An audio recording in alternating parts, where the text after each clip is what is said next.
brought you by Silver Pumps and Motors. Top quality और consistent performance के लिए सिर्फ सिल्वर पंप्स नाम याद रखना. అట్లానే మన బంజారాల కోసం ఆదివాసీల కోసం ఎస్టీ విభాగాన్ని ఏర్పాటు చేసుకుంటున్నాం. మేము గత 13 ఏళ్ల కింద తెలంగాణ జాగృతి నుంచి ఉద్యమించి పోరాటం చేస్తేనే ఇవాళ అసెంబ్లీలో అంబేద్కర్ బొమ్మ అక్కడ నిలబడి ఉన్నది.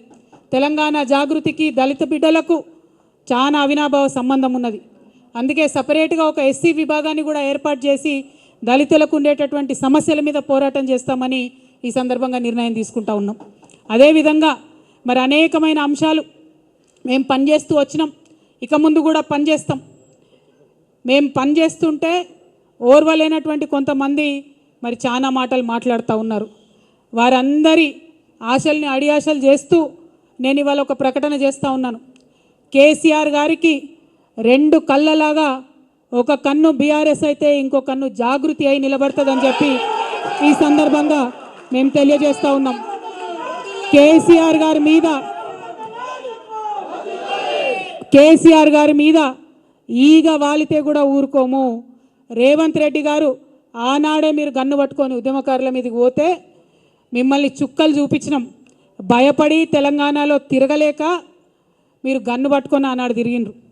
ఇదే బీజేపీ నాయకులు తెలంగాణ రాష్ట్ర సాధనలో వెనుక ఉంటే ఆనాడు ఎండల లక్ష్మీనారాయణ లాంటి వాళ్ళు ఒకరో ఇద్దరో ముందుకొచ్చి రాజీనామా చేస్తే ఇదే తెలంగాణ జాగృతి గల్లీ గల్లీ తిరిగి నిజామాబాద్లో తెలంగాణ వాదాన్ని నిలబెట్టుకున్న విషయాన్ని కూడా గుర్తు చేస్తున్నాం. ఇవాళ అంశాలన్నీ మర్చి బీజేపీ వాళ్ళు తెలంగాణ కోసం ఒక్క మాట కూడా మాట్లాడకుండా 8 మంది ఎంపీలను గెలిపించిన నీళ్లు మనవి తరలించకపోతుంటే మాట్లాడకుండా ₹1 నిధులు కూడా కేంద్ర బడ్జెట్ నుంచి మాకు ఇవ్వకుండా మీరు చేస్తూ ఉన్నారు.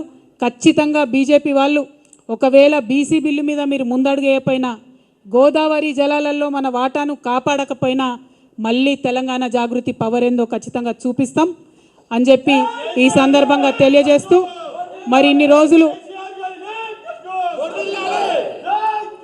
అనేకమైన అంశాల మీద పోరాటం చేసినటువంటి జాగృతి సంస్థ ఇంకా పెద్ద ఎత్తున విస్తరించుకొని తెలంగాణ ప్రజల దీవెనలతోని ముందుకు వెళ్తామని ఈ సందర్భంగా తెలియజేస్తూ, మరి మేము కొత్త ఆఫీస్ ఇక్కడ ఏర్పాటు చేసుకున్న సందర్భంగా తెలంగాణ తల్లులందరి దీవెన కూడా మాకు ఉండాలని చెప్పి, తెలంగాణ అన్నదమ్ములందరి యొక్క సహాయ సహకారాలు కూడా మాకు ఉండాలని చెప్పి మనస్ఫూర్తిగా నేను కోరుకుంటూ, ఇంత పెద్ద ఎత్తున ఇక్కడికి వచ్చి మా ఆఫీస్ని సందర్శించి మాకు చేయూతనిచ్చినటువంటి మీడియా మిత్రులందరికీ కూడా మనస్ఫూర్తిగా నేను ధన్యవాదాలు తెలియజేస్తూ, మరి మా మహాధర్నా యొక్క పోస్టర్ని కూడా ఇప్పుడు రిలీజ్ చేసుకుంటామని ఈ సందర్భంగా తెలియజేస్తున్నాను.